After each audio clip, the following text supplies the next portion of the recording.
E aí, pessoal, tudo bem? Meu nome é Antônio Kozikowski, eu sou professor de Direito Constitucional e de Direitos Humanos e tenho a satisfação de estar aqui contigo nesta revisão de véspera para a segunda fase do exame de ordem. Amanhã é o dia, amanhã você vai mostrar para todos que valeu a pena esse período de dedicação intensa a peças, a questões, a aulas, a vademecums, a marcações, a pressões, vai dar tudo certo. Eu sempre digo, o curso preparatório vem para sistematizar conteúdo, vem para te dar rumo, vem para trazer tendências. Mas você tem que lembrar que está por detrás de tudo isso 5 anos de faculdade ou próximo disso. Porque se você não está formado, formada, deve estar em vias de se formar. Então você tem 5 anos de faculdade de direito por detrás. Quantas noites você ficou sem dormir por conta de provas, de testes, avaliações, trabalhos? Quantas vezes você achou que não ia dar certo e acabou dando certo? Sem dúvida, você tem um conteúdo acumulado, você tem conhecimento acumulado e isso vai aparecer na prova.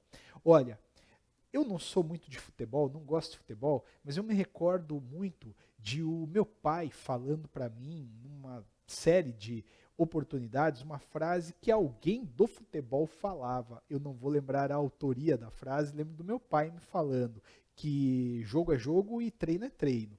Você treinou, e nesse treino, talvez também não colocou todo o seu potencial ali, porque a gente fica sendo tentado por Instagram, Facebook, Twitter. Ah, vou dar uma saidinha, essa ligação eu tenho que atender. E isso tudo quebra aquela fluidez de raciocínio. Mas lá no dia da prova não vai ter nada disso. Lá no dia da prova vai ser o jogo, lá no dia da prova vai ser você e a prova e nada mais. E nesse momento, acredite, a coisa acontece.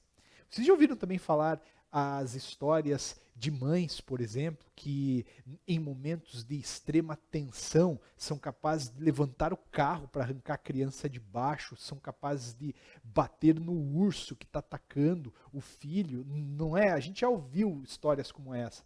É mais ou menos o que vai acontecer ali no dia da prova, amanhã. É o que vai acontecer. Obviamente você vai se assustar com aquela tensão preliminar à prova, você vai pegar o caderno de provas e eventualmente a adrenalina vai lá em cima, mas aí junto com a adrenalina também vem a garra, a determinação, a força, vem uma enxurrada de hormônios e uma confusão, cara, um caldeirão vai virar a tua cabeça e a prova vai acontecer de forma tranquila. A peça você vai identificar. Olha, não tenho dúvida que você vai identificar a peça. A gente treinou, a gente estudou, a gente fez um método de sistematização que certamente foi pensado para este momento. Você já tem na sua cabeça as perguntas que tem que se fazer, você já tem na sua cabeça os indicadores de uma ou de outra peça, de uma ou de outra ação, e isso vai fazer a diferença.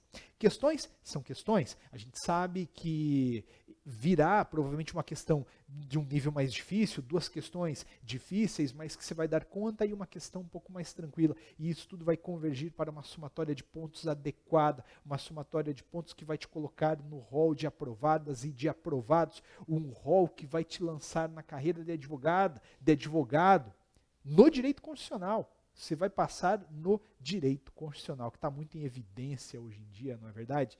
O direito constitucional sofrido, mas é o jogo.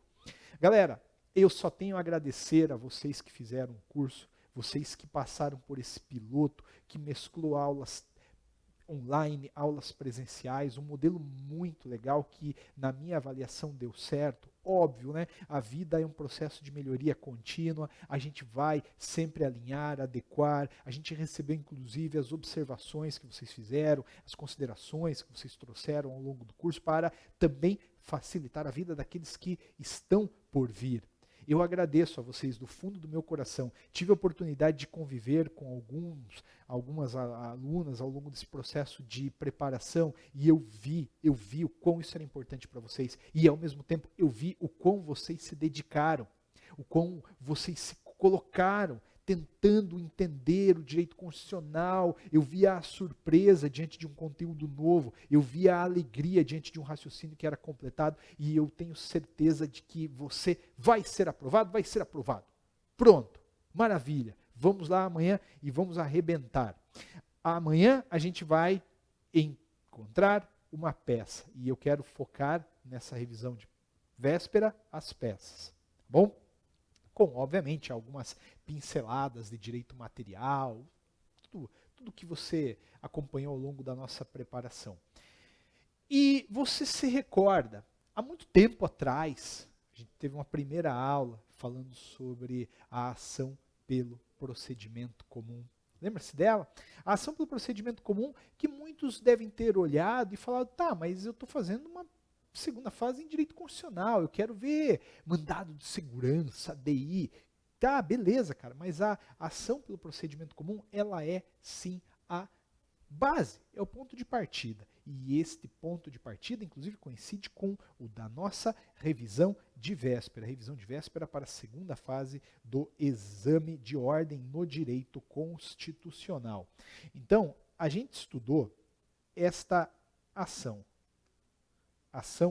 pelo procedimento comum. Você recorda-se que esta ação tinha uma série de particulares que a gente tem que relembrar aqui. Por exemplo, essa ação ela é direcionada para um determinado foro e logo você vai ter que trazer um endereçamento. Lembra o que eu falava ao longo das aulas? Falava, ó, agora eu estou carregando aí na questão do endereçamento, pegando vocês pela mão e dizendo que é excelentíssimo senhor doutor juiz de direito da vara, comarca, estado. E eu falava, vai chegar um momento das aulas em que isso vai ficar, meu Deus do céu, cansativo, eu vou pular. Não é? Isso já não está muito consolidado? Antônio, nem perca tempo com o endereçamento, e não vou perder. Apenas recordo que você deve direcionar a sua peça para um foro atentando para juiz federal ou juiz estadual. Isso pensando no primeiro grau. E, obviamente, no âmbito de tribunais, e isso é muito importante, especialmente nos recursos, você vai se dirigir ao presidente do tribunal, naquela fórmula excelentíssimo, senhor, doutor, desembargador ou ministro, presidente do tribunal em questão, né? Nunca abrevie. Se é algo para o STJ, não coloque excelentíssimo senhor, doutor, ministro, presidente do STJ. Coloque Superior Tribunal de Justiça. E não tenha nenhum pudor de consultar na sua Constituição se é superior ou é supremo. Né? Já vi gente, de fato, errar isso, porque foi muito confiado, ficou com vergonha de consultar a Constituição, mas não esquece, ela está aí do seu lado justamente para isso. E aí, após o endereçamento, a gente sabe que na ação pelo procedimento comum, a gente vai qualificar a pessoa, tem toda aquela qualificação que segue o modelo do Código de Processo Civil. Nesta qualificação, a gente coloca o autor, que pode ser uma pessoa física, uma pessoa jurídica, com todos aqueles elementos que você recorda, se nacionalidade, estado civil ou união estável, profissão, tem que colocar CPF com endereço residencial em um lugar e endereço eletrônico em outro. Então, não lembro de todos esses elementos. Beleza, sem problema. Você vai abrir o seu Código de Processo Civil e ali no artigo 319 você vai encontrar 318, 319. Ali tem os elementos que devem aparecer numa qualificação. Você vem por intermédio de seu advogado, sempre tem que lembrar de juntar a procuração, né, de falar que esse autor está representado por um advogado constituído nos autos, e vem ajuizar, em se tratando de ação pelo procedimento comum, a ação pelo procedimento comum com pedido de tutela provisória de urgência ou de evidência. A evidência eu não acho que vai cair, né? Não faz muito sentido, mas uma tutela de urgência vai. E aí você ajuiza esta ação em face de um réu também qualificado. Tenta centralizar tudo isso, né, reunir tudo isso em 2/3 da primeira página, não mais do que isso. Pulou aquela sua linha e você colocou lá os fatos. Tem que pôr os fatos. Então você já pode, olhando aqui para a nossa lousa, colocar os fatos como um primeiro item. Ah, mas Antônio, ao longo de toda a preparação você disse que os fatos não pontuavam. É verdade, cara, eles não vão pontuar mesmo. Tá? No entanto, é relevante que você faça, que você coloque esses fatos. Porque pode ser que amanhã ou depois a banca mude a sistemática e passe a pontuar, mesmo porque os fatos são requisitos de uma petição inicial. E aí, nessa ação pelo procedimento comum, a gente não precisa se preocupar com a abertura daquele tópico preliminar, um tópico que a gente chamou de hipótese de cabimento. Por quê? Porque não tem algo muito formal para você colocar, mas o mérito você tem que trazer. Então, o nosso segundo ponto aqui acabaria sendo o ponto do mérito, né?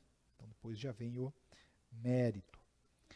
Em se tratando de mérito, eu não faço a menor ideia do que pode acontecer, do que pode cair, não sou eu quem faz a prova, né? Se fosse, eu não poderia estar aqui. Mas a gente vai esperar alguma discussão relacionada ao direito constitucional. Então, a gente vai esperar uma discussão relacionada à saúde, à educação. A gente viu que a prova traz esse tipo de matéria para dentro, não é verdade? Fundamenta. Antônio, eu ainda não me sinto 100% seguro em escrever. Cara, eu também não, eu sou advogado há praticamente 15 anos e até hoje eu vou fazer uma petição, eu começo, eu apago, eu risco, eu volto, eu crio, volto, deixo ela dormir para ler depois. Normal, mas uma fórmula de você encadear o raciocínio é sempre começar com a citação do artigo que você vai enfrentar.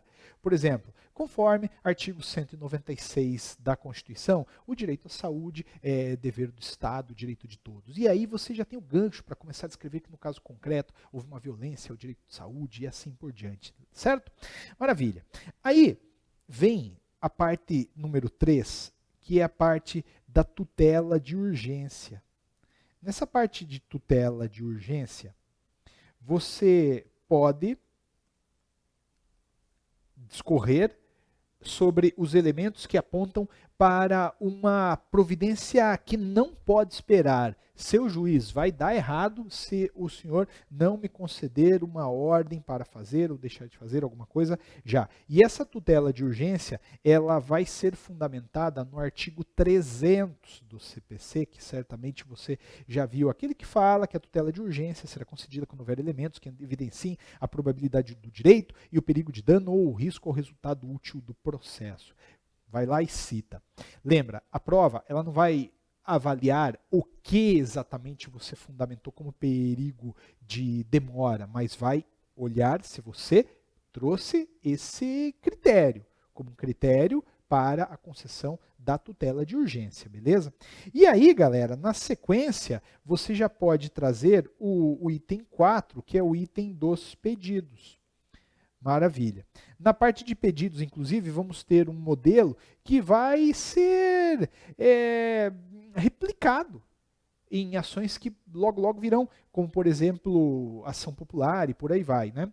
A gente vai pedir, na parte de pedidos, obviamente, né, a concessão da tutela de urgência, não dá para esquecer, a tutela de urgência, fundamentada, como você já conhece.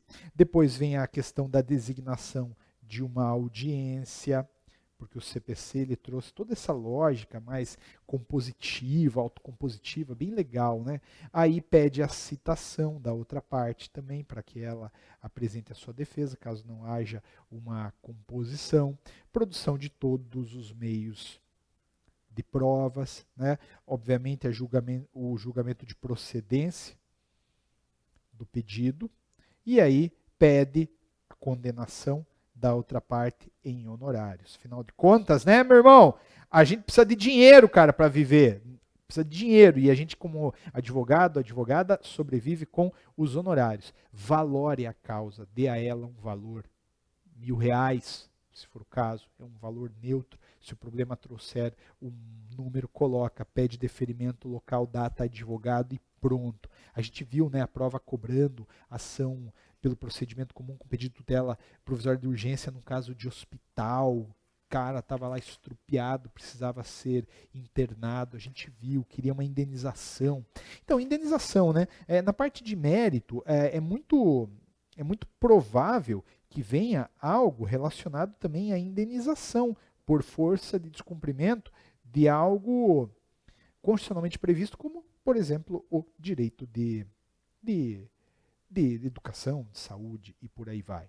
Mas aí chega ela. Olha, a gente ia conversando, né, nas nossas aulas aí, e eu ouvia as pessoas falando, né, vocês todas e todos falando, ai, podia cair, né, uma ação popular. Uma ação popular é tão fácil, é verdade, eu também acho. A ação popular é uma delícia. A ação popular que está prevista lá no artigo 5º, inciso 73. É o artigo 5º, inciso 73. Está a danada regulamentada também na Lei 4717 de 1965. Uma ação popular que serve para anular ato lesivo ao patrimônio público, patrimônio histórico, cultural, meio ambiente ou moralidade administrativa. Simples.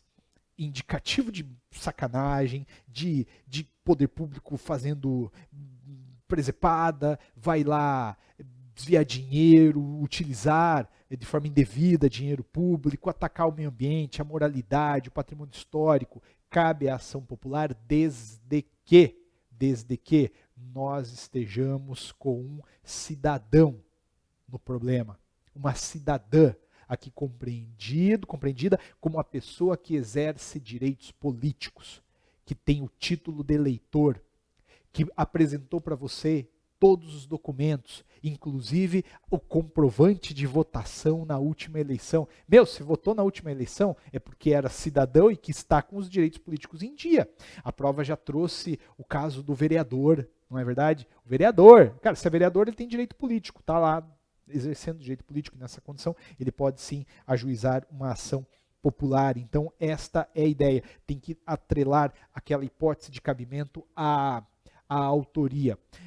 Não vou dizer que existem problemas, dificuldades na identificação de ação popular, porque de fato para mim não existe. Eu apenas cuidaria com aquela súmula 101 do Supremo Tribunal Federal. A súmula 101 do Supremo Tribunal Federal fala que a ação popular não é substitutiva de mandado de segurança e vice-versa. Então você tem que olhar para o problema e tentar entender o que está se querendo, né? No caso de licitação direcionada, esse é o típico exemplo. No caso de licitação direcionada, se tem um cidadão implicando com aquilo, porque aquilo vai redundar numa fragilização do patrimônio público, naturalmente cabe uma ação popular. Agora, se o cidadão é dono de uma empresa que quer participar da licitação e que não pode porque aquele edital foi direcionado, aí é o mandado de segurança. É nesse sentido. Ah, mas Antônio, você disse que cidadão é ação popular. Sim, mas não é também uma coisa de caçar palavra, né? A palavra cidadão é um indicador de que é ação popular, mas se é um cidadão na defesa de um direito líquido certo, obviamente é um mandado de segurança. É nesse sentido que eu trago a súmula 101 do Supremo Tribunal Federal. Beleza?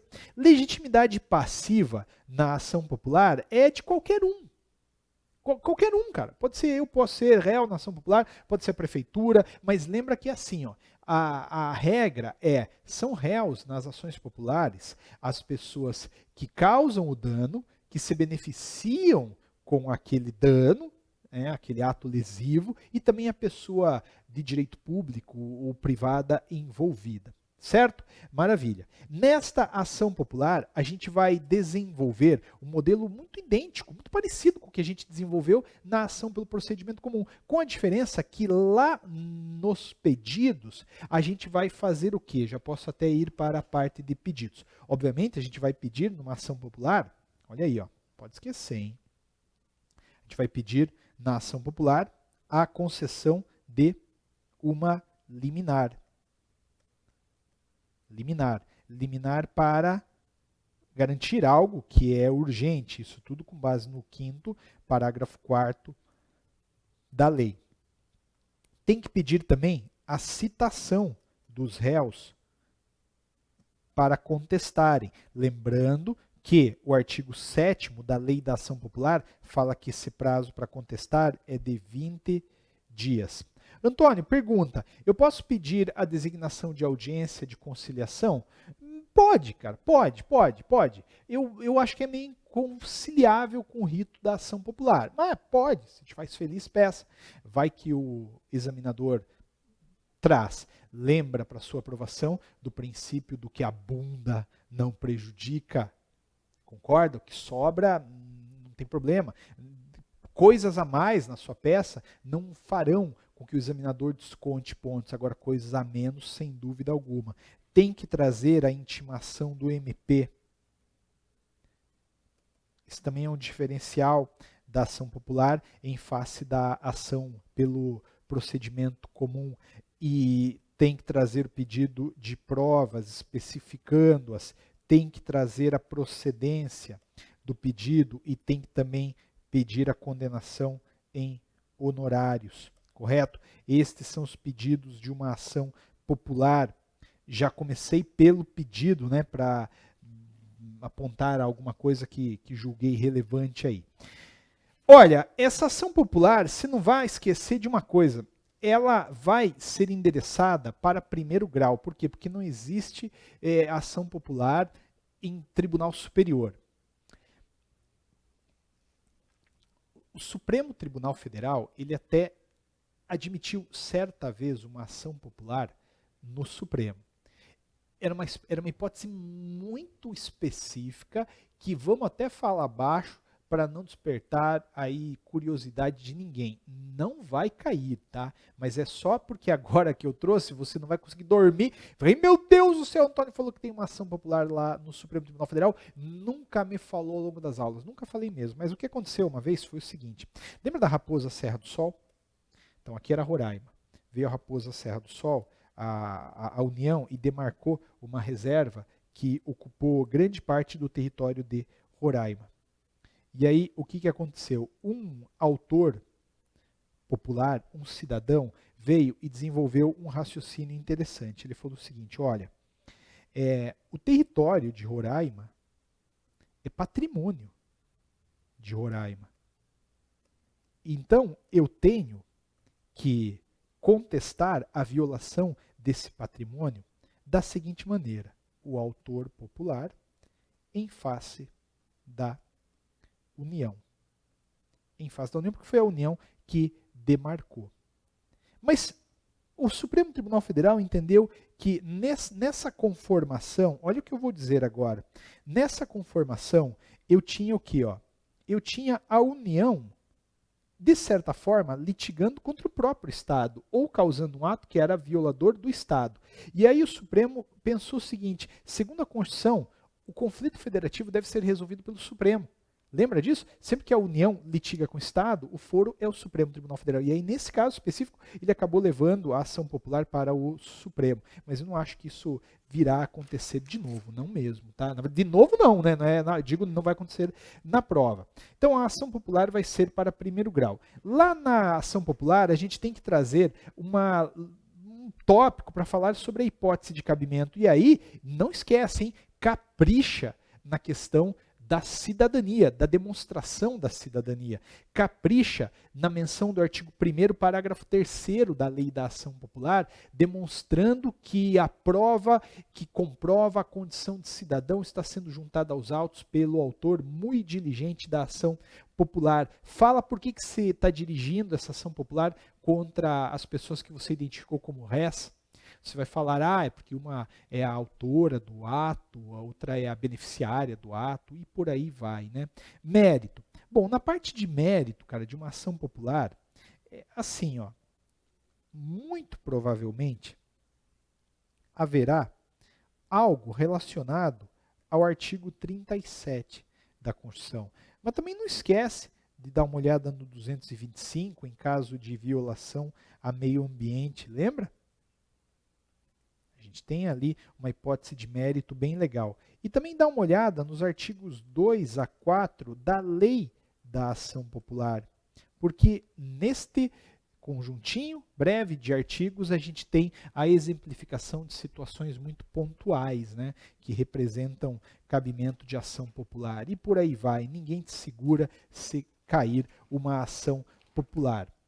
Ah, mas Antônio, eu tenho medo, cara, porque você trabalhou um dia uma ação muito parecida com a ação popular, chamada ação civil pública.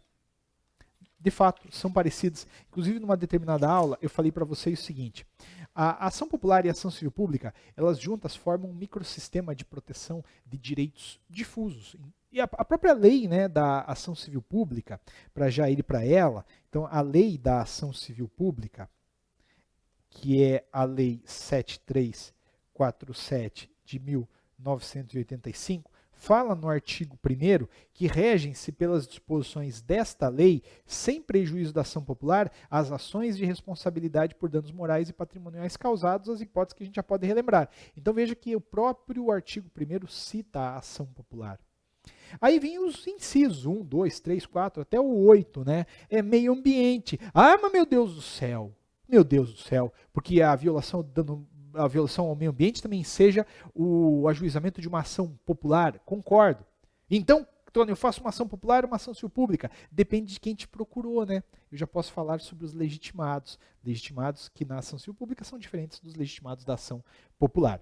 As hipóteses de cabimento da ação civil pública são violação ao meio ambiente, ao consumidor, bens e direitos de valor artístico, estético, histórico, turístico e paisagístico, qualquer outro interesse difuso ou coletivo, infração da ordem econômica, ordem urbanística. Esta aqui, cara, eu acho que tem uma probabilidade muito grande de cair. Honra e dignidade de grupos raciais, étnicos ou religiosos. De repente vem uma ação de uma prefeitura maluca que acaba colocando uma determinada etnia, uma determinada tribo, um grupo, um mameluco. A gente lembra que a gente falou numa aula, até de procurar o que era mameluco, o que era cafuso, a gente não lembrava. Mas algo por aí, uma violência a esse grupo. E aí uma ação civil pública vai consertar as coisas. Consertar as coisas de que forma? Como é uma ação preponderantemente indenizatória, a gente vai buscar uma indenização que vai reverter para os prejudicados, não diretamente, porque você sabe que na ação civil pública o dinheiro pago vai para um fundo que será gerido pelo Ministério Público e interessados, que de comum acordo vão direcionar o que vai para quem, quanto cada um vai receber, aquilo que a gente já está entendendo. Então, atenção para a ação civil pública. Não esquece dos legitimados. Os legitimados.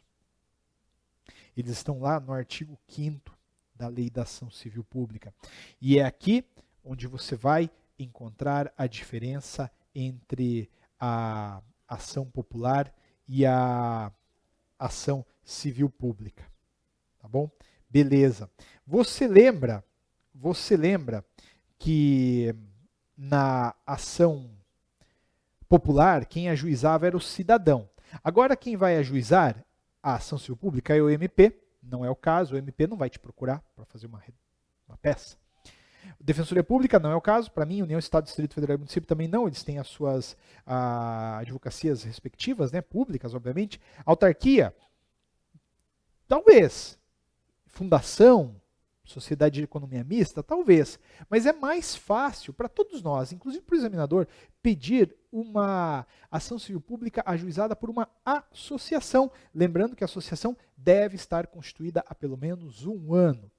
Ô Antônio, mas eu lembro, cara, que quando o dano também é de uma grandeza, o juiz pode dispensar esse requisito de 1 ano. É verdade. O exemplo que eu dei para fixar foi aquele exemplo lembra da Boate Kiss, né? Cara, quem imaginaria a necessidade de uma associação de familiares de vítimas de uma boate que até então nunca tinha apresentado nenhum problema?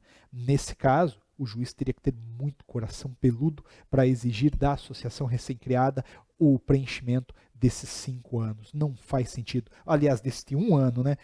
E aí, então o que eu quero, resumindo a ópera? Que você atente para o artigo 5º, parágrafo 4º da Lei da Ação Civil Pública, que fala que o requisito da pré-constituição poderá ser dispensado pelo juiz quando haja manifesto interesse social, evidenciado pela dimensão ou característica do dano ou pela relevância do bem jurídico a ser protegido. Esta é a ação civil pública que você vai direcionar contra qualquer pessoa que violou o meio ambiente. Agora a gente está vendo aí esses problemas recentes de repente, companhias petrolíferas, transportadoras marítimas jogando óleo no mar, né, Pô, vamos para cima deles, vamos para cima deles. E a ação civil pública vai ser ajuizada igualmente em primeiro grau, tal qual a ação popular. Não é verdade? Essas ações são muito tranquilas. A ação civil pública você vai montar basicamente como montou uma ação pelo procedimento comum. Tem que pedir a liminar, tem que pedir a audiência prévia, tem que pedir a citação, produção de provas, tem que pedir, contudo, a intimação do Ministério Público, tem que pedir.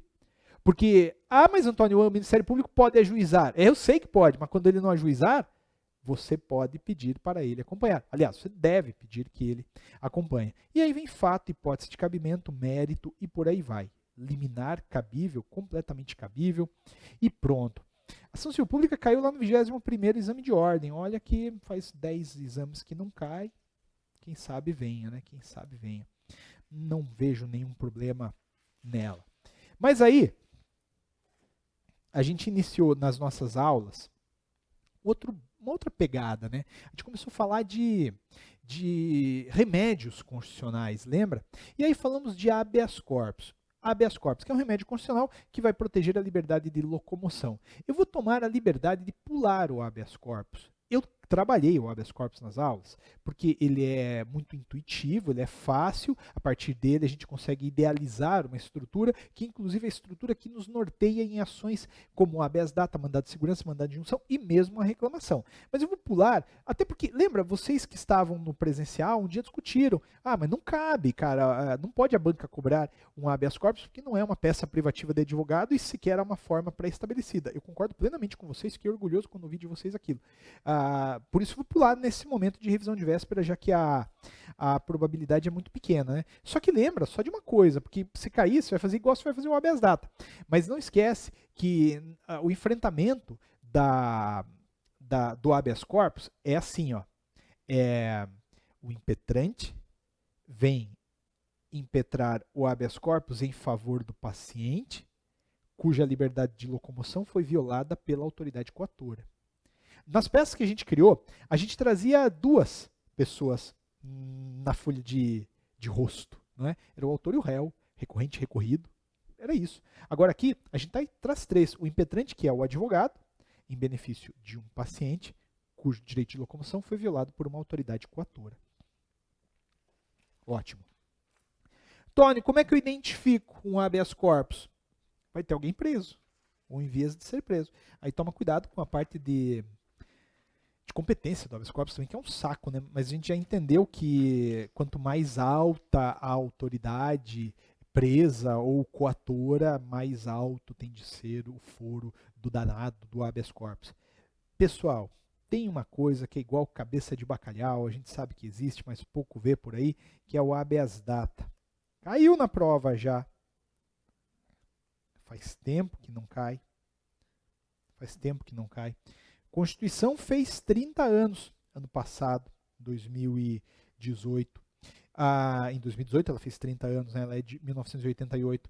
E o habeas data foi uma ação criada na virada da redemocratização, porque a ditadura militar condicionou um padrão de conduta, né? De taxar aquele estudante subversivo, aquele opositor político, aquele que tocava rock, tocava guitarra, aquele cabeludo. Cara, você vai ser incluído num banco de dados e a gente vai ficar de olho em você.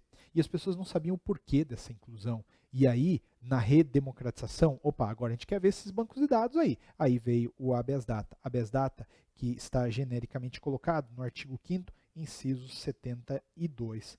Ali tem 3 hipóteses, que é o conhecer a informação e o retificar a informação. Mas não podemos e não vamos esquecer que a Lei 9.507 de 97 contemplou, além das duas anteriores, uma terceira hipótese, que é o complementar.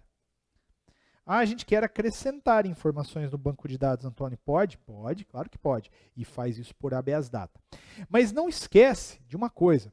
Para caber a habeas data, eu tenho que ter a informação de um lado, querendo ser conhecida, retificada ou complementada, e de outro lado, eu tenho que ter banco de dados de entidade governamental ou de caráter público. Sim, banco de dados de entidade governamental ou de caráter público. Um banco de dados mantido pelo governo, ou um banco de dados de caráter público, aqui compreendido como banco de dados que reúne informações de terceiros e repassa para terceiros. Reúne e repassa para terceiros. Correto? Ah, mas Antônio, eu não vou lembrar disso. Cara, claro que vai, né? Você está com a lei do habeas data na tua mão, vai dar uma olhada lá no artigo 1º, parágrafo único, que estabelece um conceito. Mas mais importante que o conceito é o exemplo. O banco de dados de caráter público é o banco de dados que reúne informações de terceiros e repassa para terceiros. Beleza? Maravilha. Este é o habeas data. Este é o habeas data. Quem que pode impetrar? Qualquer pessoa física, jurídica, estrangeiro. Precisa de advogado? Então, a gente conversou sobre isso também. Todas as ações precisam de advogado. A única que não precisa de advogado é o habeas corpus. Por isso que a gente até pulou, né? Todas as outras demandam. Em determinado dia, na nossa trajetória, eu trouxe para vocês algumas hipóteses fronteiriças de cabimento de remédios constitucionais e algumas delas envolviam o habeas data. Eu disse para vocês que, para, por exemplo, obter uma certidão, não é o habeas data. É um mandado de segurança. Por quê? Porque quando eu entro com o habeas data para, por exemplo, conhecer a informação, eu ganho o direito de olhar para ela. Se eu preciso sair do banco de dados com um documento debaixo do braço, aí não é o habeas data, aí é o mandado de segurança. É o mandado de segurança, tá bom? E olhando de novo para aquela parte do banco de dados de caráter público ou de entidade governamental, é que eu reforço contigo que, cara, se o teu cliente está afim, por exemplo, de conhecer informações dele inseridas num processo que corre em segredo de justiça, não é o habeas data, por quê? Porque embora a informação esteja no problema, eu não tenho um banco de dados, eu tenho um processo. O processo está longe de ser banco de dados. Concorda? Excelente, excelente, excelente. Essas são hipóteses importantes. Antônio, eu lembro que o habeas data, ele tinha uma preliminar. No habeas data, antes de impetrar para, por exemplo, conhecer, retificar ou complementar, eu tenho que diligenciar junto ao órgão administrativo, né? Sem dúvida, então eu tenho que ir lá no órgão administrativo, tenho que ir lá falar, oi, tudo bem? Como é que você está? Ah, que coisa boa. Então, eu quero ver essa informação aí, você pode deixar eu ver? Se o banco de dados permite, aí não cabe habeas data. Aí cabe o que, Antônio? Cara, aí não cabe nada, né? A prova não vai te fazer um problema dizendo que a pessoa foi buscar a informação e conseguiu a informação. Aí não cabe, pelo menos habeas data não cabe. Agora, se a pessoa foi buscar a informação no banco de dados e ele deu lá uma folhona dizendo não dou, não dou. Aí você junta essa folhinha no habeas data e a coisa acontece, a mágica acontece. Tá? Onde é que está isso mesmo, Antônio? Está lá no artigo 8º da lei do habeas data. Artigo 8º, porque o artigo 8º da lei fala assim, ó, a petição inicial deverá ser instruída com prova da recusa ao acesso, da recusa em fazer a retificação, da recusa em fazer a anotação. E tem uma súmula também, que é a súmula 2 do STJ, que diz, não cabe o habeas data se não houve recusa de informação por parte da autoridade administrativa. Correto? E aí, no habeas data, você não pode esquecer disso aqui, ó. Tudo acontece segundo esse procedimento inicial, informações por parte da autoridade coatora. Tony, eu vou impetrar em face do órgão ou da autoridade que eventualmente indeferiu em última instância o meu pedido. É a autoridade, mas saiba jogar, e você aprendeu a jogar na aula. Por exemplo, veio a prova e falou assim, quem indeferiu foi o secretário, ou, por exemplo, vou até dar um exemplo que caiu na prova, né? Foi o ministro de Estado do Ministério da Defesa. Então, bota lá, ministro de Estado do Ministério da Defesa, né? Vai estar muito identificável no seu problema quem é a parte que vai figurar como impetrada nesse habeas data. Informações que vão ser prestadas lá no prazo de 10 dias, depois o Ministério Público vai dar o seu parecer em 5 e julgamento. Antônio, eu não lembrava, cara, que o prazo do MP era de 5 dias. Nem eu lembrava, estava aqui, ó.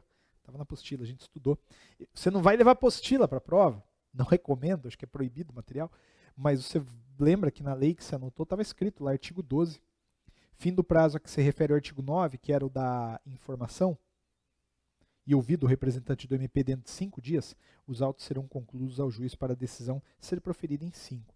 E aí você tem o modelo de habeas data. Cabe liminar, Antônio? Não cabe. Via de regra, não cabe. Não cabe. Porque, assim, ó, você quer conhecer, qual que é a urgência de se conhecer? Qual que é o perigo? Aí eu vou morrer se eu não ver agora. Não tem perigo, então provavelmente não vai cair uma liminar. Mas óbvio, né? Eu não sou você na prova. Se você na hora da prova sentir que cabe uma liminar, juíza, pedindo a danada, pede a liminar, beleza? Pronto. Aí, o habeas data eu acho que está tranquilo e a gente já pode ir para o quê? Ah, só uma coisa, né? Não esquece de citar no teu habeas data artigo 5º, inciso 14 e principalmente o artigo 5º, inciso 33.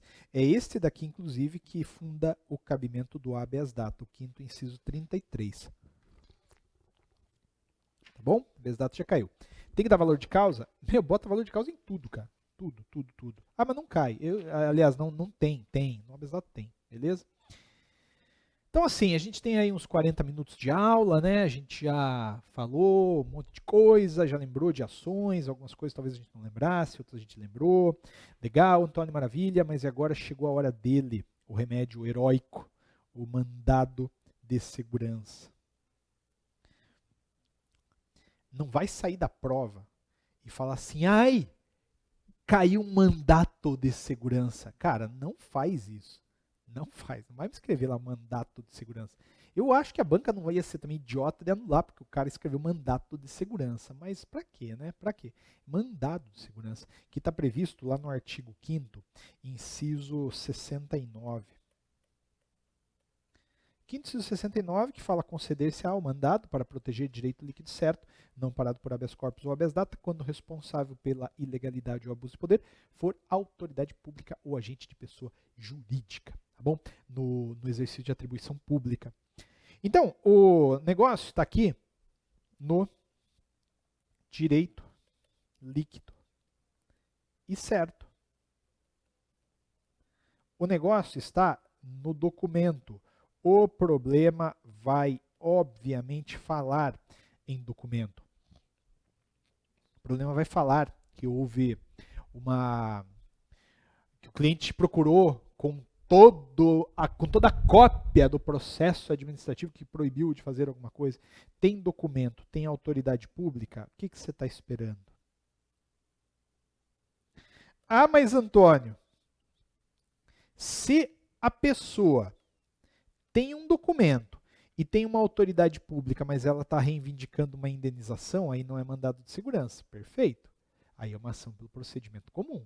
A gente tem que jogar com os detalhes, né? Minha avó, cara, a vovó dizia assim, o diabo mora no detalhe. É verdade. É verdade. Antônio, se é uma pessoa que te procurou com documentos demonstrando uma ilegalidade praticada pelo poder público, como, por exemplo, a negativa de matrícula numa escola, mas o prazo de 120 dias decorreu, não é mandado de segurança, aí vai ser uma ação pelo procedimento comum. Concorda? Não é mesmo. Então, esse é o mandado de segurança. Eu acho que é precaução demais. Não confunda. Mas dá uma atenção para esse artigo 6º, parágrafo 1º da Lei 12.016, que é a lei do mandado de segurança. A Lei 12.016 de 2009 fala que quando existe um documento, mas a parte impetrante não está na posse dele, é simples, basta que ela peça em sede de liminar a apresentação do dito documento. Pronto. Não é? Pronto. Cara, cuidado, hein? Cuidado, você tem que saber jogar com isso aqui. Eu acho que a banca mal sabe da existência desse negócio, mas ela vai ter que, querendo cobrar isso aqui, cobrar de forma inteligente, né? Falando assim, ó, existe o documento, mas ele está lá com a pessoa que violou o direito líquido certo. Aí você vai pedir a aplicação do artigo 6º, parágrafo 1º. Beleza? Maravilha. Existe uma certa tensão entre o mandado de segurança e a ação pelo procedimento comum. E a gente lembra como sair dela. Se tem pedido de indenização, não é mandado de segurança, tende a ser ação pelo procedimento comum. Se passou 120 dias, com certeza não é mandado de segurança. Né? Então essa é a ideia. E olha, no negócio de indenização, uma palavra que eu usei pode ter confundido. Eu falei assim, ó, se tem pedido de indenização, tende a não ser mandado de segurança. Não é que tende. Se tem pedido de indenização, não é mandado de segurança. Não é. Se passou 120 dias, não é mandado de segurança. Aí tende a ser ação pelo procedimento comum, se não tem uma outra ação melhor, né? Concorda? Difícil ter também. Quem que impetra essa coisa aí? Qualquer pessoa, física ou jurídica. Impetra em face de quem? Sempre em face de autoridade. O que não caiu ainda, pelo menos a minha memória me trai, se caiu, é um mandado de segurança impetrado contra particular no exercício de uma atribuição do poder público, como, por exemplo, um concessionário de serviço público, ou, como eu trabalhei em sala de aula, um reitor de universidade privada, que é uma autoridade pública para todos os efeitos. Difícil cair, né? Mas nunca caiu, nunca caiu. O mandado de segurança, Antônio, onde é que eu impetro? Então, aí é a mesma coisa do habeas data que eu esqueci de comentar, né? O habeas data, ele pode ser impetrado em Tribunal Superior, em STJ, aliás, ele pode ser impetrado no Supremo, ele pode ser impetrado em Tribunal Superior como STJ, pode ser impetrado em TRF, e aí tudo está lá no artigo 20 da lei do habeas data. É muito legal. É muito tranquilo. Aí, Antônio, quem violou o direito de informação foi o ministro. Você pega ali o artigo 20, vai encontrar no segundo inciso, que nesse caso é o STJ. No mandado de segurança, é a mesma filosofia, né? Quanto mais alta a pessoa que violou o direito líquido certo, mais elevado tende a ser o tribunal. Se quem violou o direito líquido certo foi o presidente, cara, tende a ser o Supremo. Mas assim, ó, essa lógica do quem violou foi o presidente tende a ser o Supremo não se aplica na ação popular, né? Porque lá, inegociavelmente, fora aquele exemplo que eu dei que não vai cair, a ação popular ela vai para primeiro grau. Primeiro grau. Então tem lá o artigo 102, inciso 1, a linha D da Constituição, que fala que é o Supremo quando quem violou o direito líquido certo foi o presidente da República. Tem o STJ no 105, 1B, TRF e por aí vai. O procedimento é idêntico ao procedimento da ação dita há pouco, né? A ação de habeas data é o mesmo modelo inicial. Olha, só que aqui, ó, mesmo modelo, mas com assim, um agravante, né? Por quê? Inicial, informação, MP e julgamento. Mas aqui, com certeza, haverá uma liminar. Não, olha, liminar, mandado de segurança sem liminar, assim, não que não existe, não para que não existe, claro que existe, mas não é uma coisa que tende a aparecer. Não tende a aparecer, beleza? Poderia a banca trazer um caso de mandado de segurança em que a liminar é proibida de ser concedida, porque você se recorda, por exemplo, do artigo, cadê você, cara, que eu não lembro, é o artigo 7º, inciso, o parágrafo 2, o 7º parágrafo 2, que fala, não será concedida a liminar que tenha por objeto a compensação de crédito tributário. Tá, vamos lá, entenda. Não cabe a liminar no mandado de segurança que pede compensação de crédito tributário, entrega de mercadorias e bens provenientes do exterior. Não cabe a liminar, o mandado de segurança cabe, né? Entende? Ai, Antônio, não sabia, cara, não lembrava. Eu pedi lá a liminar. Beleza, eu acho muito pouco provável que a banca vá cobrar, né? Que a banca vá cobrar uma... Ou melhor, que a banca vá tirar pontos, porque você pontuou uma coisa que estava proibida pela lei. Bom, mandado de segurança. Só toma cuidado com uma coisa, né? Porque isso também já apareceu na prova. O mandado de segurança é assim, ó, ele pode ser individual e ele pode ser coletivo. E o coletivo ele está previsto no artigo 5º, inciso 70. Lembra esse mandado de segurança? Ele é impetrado por partido político com representação no Congresso Nacional, ele é impetrado por organização sindical, ele é impetrado por entidade de classe ou então associação legalmente constituída em funcionamento há pelo menos 1 ano. Mas olha, O mandado de segurança, ele dispensa a autorização especial que a Constituição exige da associação. Lembra? A Constituição, no artigo 5º, inciso 21, fala que as associações podem representar em juízo ou fora dele os associados, desde que haja o quê? A autorização. Mas essa autorização não é necessária no mandado de segurança. Porque pode ser que a prova fale assim, ó, veio lá uma associação, só que ela não tinha a autorização dos associados. Beleza? Qual que é o problema?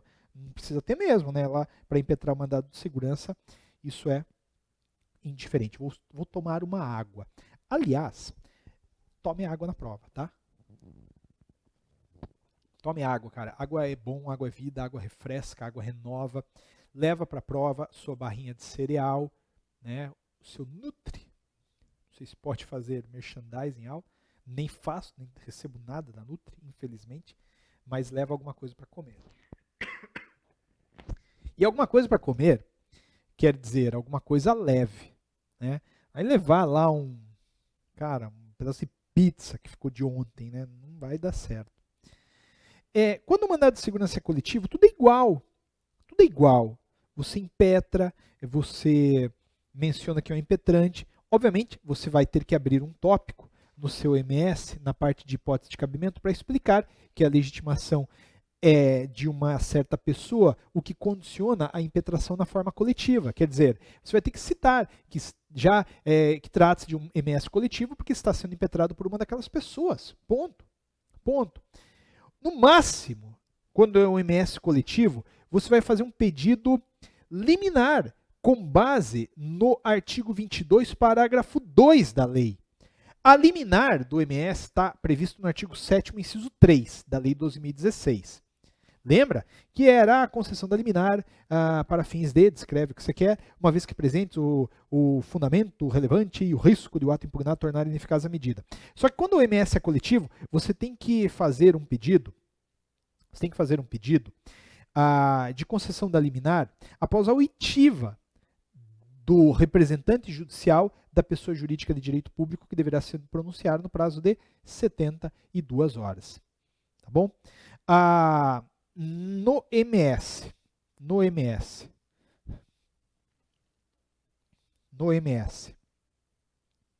assim, ó, a liminar, notificação da autoridade coatora, né, ciência do feito ao órgão de representação judicial da pessoa jurídica interessada, lembra? É o artigo 7º, inciso 2. A concessão da segurança, provimento do pedido, né, o que se quiser pôr aí, juntada de documentos e valeu. Assim, até no modelo que eu fiz, eu pedi a condenação em custas, mas acho que daqui o que pode cair é com pontuação liminar, notificação, isso aqui, segurança e juntada de docs. Esse daqui já acho muito pouco provável, dá à causa um valor amigo e valeu. E valeu. Beleza? Então esta é a nossa querida ação de mandado de segurança. Querida ação de mandado de segurança. Bom, a prova já cobrou vários mandados de segurança, né? E todos eles traziam indicadores de como o prazo de 120 dias, a presença de documentos, né? E assim por diante. E assim por diante. Tomara que venha, né? A gente falava ali nas aulas um dia e alguém falou, tomara que venha o mandado de segurança, que eu gosto de mandado de segurança. É verdade. E te digo que na tua advocacia, muito provavelmente você vai ter que fazer um mandado de segurança. Difícil a gente passar pela advocacia sem fazer um. E o mandado de injunção? O mandado de injunção. O mandado de injunção, ele tem uma racionalidade muito interessante. O mandado de injunção, ele está previsto lá no artigo 5º, inciso 71. Ele está regulamentado pela Lei 13.300 de 2016. Uma lei recente, que, portanto, faz do mandado de injunção, uma ação com viés propício, né, para cobrança. Lembre que esse mandado de injunção, ele ataca a chamada... Isso não fala, né? Não é o que a fala a Constituição, mas é o espírito da coisa, que é a omissão inconstitucional. A prova fala em falta de norma regulamentadora. A prova fala em falta de norma regulamentadora, que você já entendeu. A Constituição mandou criar a lei e a lei não foi criada. Diante da falta de norma regulamentadora, cabe o quê? Um mandado de injunção, desde que eu tenha um impetrante, pessoa física ou jurídica, que está impossibilitada de exercer o dito direito. O melhor exemplo é o da greve do servidor público. Eu sou servidor público, servidora pública, quero fazer a greve, não consigo fazer, por quê? Porque não há a lei regulamentando. Nesse caso, a gente impetra o mandado de injunção e o Supremo Tribunal Federal diz para a gente como a gente vai realizar a greve, né? Vale a pena lembrar que esse mandado de injunção, ele admite-se na modalidade individual e também na modalidade coletiva. Individual e coletiva. Tá? Já caiu o mandado de injunção coletivo, ele está lá no artigo 12 da Lei 13.300. O artigo 12 fala que o MP coletivo ele pode ser impetrado pelo Ministério Público, quando a tutela requerida for especialmente relevante. Não é o caso, mas pode ser impetrado por partido político com representação no Congresso, organização sindical ou pela Defensoria Pública, além de associação legalmente constituída em funcionamento pelo menos um ano, entidade de classe, enfim, tudo que está lá no artigo 12, né? Pode impetrar um MI coletivo. Sem dúvida alguma, pode impetrar um mandado de injunção coletivo. Beleza? Show de bola. Estamos caminhando. Esse é o mandado de injunção.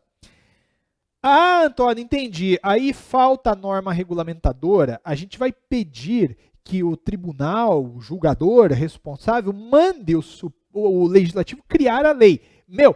Não é assim nem na ADO, né? Nem na ADO. Quem dirá no mandado de injunção, que é uma técnica de controle difuso. Controle difuso de constitucionalidade. No mandado de injunção, o tribunal responsável pelo julgamento vai determinar as condições para exercício do determinado direito, aplicando muitas vezes a lei parecida por analogia. Eu expliquei isso para vocês. Por exemplo, esse é o mandado de injunção. Esse mandado de injunção, ele tem um procedimento que envolve petição inicial, informações, Ministério Público e julgamento. Havendo uma possibilidade liminar, a lei não contempla. A lei não fala, então acho muito pouco provável que caia uma liminar no mandado de injunção, já que a lei não fala. Inclusive no modelo que a gente colocou, a gente não citou liminar com base na lei, cara, mas assim, ó, confusão agora na cabeça. Veja, aplica-se ao rito do mandado de injunção naquilo que não é contraditório, o rito ou a lei do mandado de segurança. E a lei do mandado de segurança admite concessão de liminar.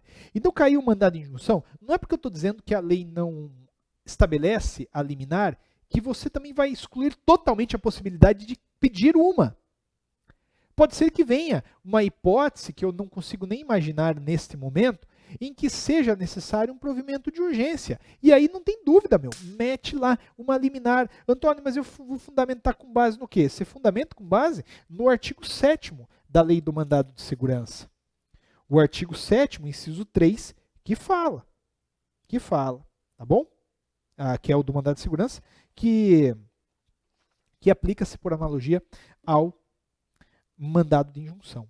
Tá bom? É pouco provável que caia, mas nesse modelo, mas tudo bem. Então esse é o mandado de injunção. Mandado de injunção que, tal qual o mandado de segurança, o habeas data, mesmo a ação civil pública, ação popular, você tem que abrir um tópico de hipótese de cabimento, onde você vai jogar os elementos formais da peça para mostrar para o examinador que você conhece os detalhes da danada. Você entende, você sabe do que está falando, não é por acaso que você escolheu o direito constitucional. Concorda comigo? Legal. Veja, gostaria de destacar com vocês o artigo 8º. Cara, a letra tá difícil, hein, Antônio? O artigo 8º da lei do mandado de injunção. Porque esse artigo 8º, ele fala assim, a notificação do impetrado sobre... Aliás, ele fala que reconhecido o estado de mora legislativa, será definida a injunção para determinar prazo razoável para que o impetrado promova a edição da norma regulamentadora e estabelecer as condições em que se dará o exercício dos direitos, das liberdades ou das prerrogativas reclamadas. Ah, Antônio, mas você falou que o mandado de injunção não serve para mandar fazer a lei. E não serve mesmo. Eu tenho um artigo que, no máximo, diz que o judiciário vai determinar prazo razoável para que o impetrado promova a edição da norma regulamentadora, mas não traz nenhuma sanção para o não cumprimento do prazo. E nem poderia trazer, já que a gente sabe que os poderes são independentes. Né? Os poderes são independentes. Beleza? Então, esse é o mandado de injunção. Para a questão, talvez dá uma olhadinha no artigo 9º da lei. Artigo 9º que fala que a decisão pode ser estendida para outras pessoas. Quer dizer, a gente pode conceder uma eficácia ultra partes, erga omnes, aquela decisão do mandado de injunção que estava adstrita a apenas a parte impetrante. Ah, Antônio, onde é que eu impeto essa coisa aí? Não esquece, o mandado de injunção ele vai para o Supremo Tribunal Federal, vai para o STJ ou vai para o TJ, quando a omissão se deve, por exemplo, à Assembleia Legislativa. Não é?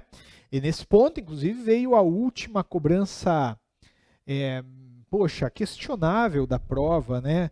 Caiu uma vez um mandado de injunção, eu não me recordo qual foi o exame que ele foi cobrado, foi o 22º, que cobrou um mandado de injunção para a TJ. Pô, que sacanagem, né? Eu imagino que se for cobrado, virá um MI para o Supremo Tribunal Federal. Só não vai distribuir para primeiro grau, tá? Porque aí não há essa possibilidade, não há essa condição. Agora, a gente chega no momento ímpar. Estou emocionado, cara. Que é o da reclamação. Reclamação. A reclamação nunca foi cobrada. Nunca foi cobrada. Mas ela, reclamação, ganhou uma certa projeção, porque a partir de 2015, ela passou a ser regulamentada pelo artigo 988 do Código de Processo Civil. Aquele que fala que caberá reclamação da parte interessada para preservar a competência do tribunal. Então, se, por exemplo, um tribunal pequeno, como um TJ, pequeno, sacanagem, se entendeu, um tribunal de segundo grau, ele usurpa a competência de um tribunal como o STJ, cabe uma reclamação direto para ele. Essa é a primeira hipótese. Também para garantir a autoridade das decisões do tribunal. Opa, isso aqui é interessante, mas esse interesse mais se materializa no artigo 98, especialmente no item 3, que fala que cabe uma reclamação para garantir a observância do enunciado de súmula vinculante ou de decisão de controle concentrado. Eu receio que caia uma reclamação, inclusive uma aposta, né? Que caia a reclamação num contexto de decisão judicial que desrespeitou uma súmula vinculante. A súmula vinculante, assim como as decisões de ADI, ADC, ADPF, são dotadas de efeitos vinculantes em relação aos demais órgãos do Poder Judiciário e administração pública. Não é assim? Não é de graça que o Supremo faz a súmula. Ele faz a súmula esperando que os demais órgãos do Poder Judiciário e a administração pública a sigam. A sigam. Se daí o juiz de primeiro grau não atende o que está prescrito na súmula, reclamação direto para o prolator daquela decisão de controle concentrado, muito provavelmente o Supremo, ou então para o Supremo, também no caso de desrespeito à súmula vinculante. Não é? Então esse é o ponto. Esse é o ponto. Ótimo. Ótimo. Antônio, uma pergunta. ele pode o enunciado cobrar uma decisão judicial que desrespeitou uma súmula vinculante X, sem dizer o número dela? Claro, não precisa nem dizer que houve desrespeito à súmula vinculante. Você tem a obrigação de saber as súmulas vinculantes, né? Não de decor, mas assim, eu creio que você deu uma lida, né? Pedir na aula de reclamação e outras mais, inclusive, para você fazer essa leitura. Eu dei exemplos em sala de aula, como, por exemplo, uma decisão judicial que autoriza uma universidade estadual a cobrar matrícula. Não pode. Mas não pode por quê? Porque tem uma súmula vinculante. Ah, mas Antônio, o problema não disse. Não precisa dizer, cara. Não precisa dizer. Você sabe que não pode. E aí você faz uma reclamação para o Supremo Tribunal Federal. Tá bom? Supremo Tribunal Federal.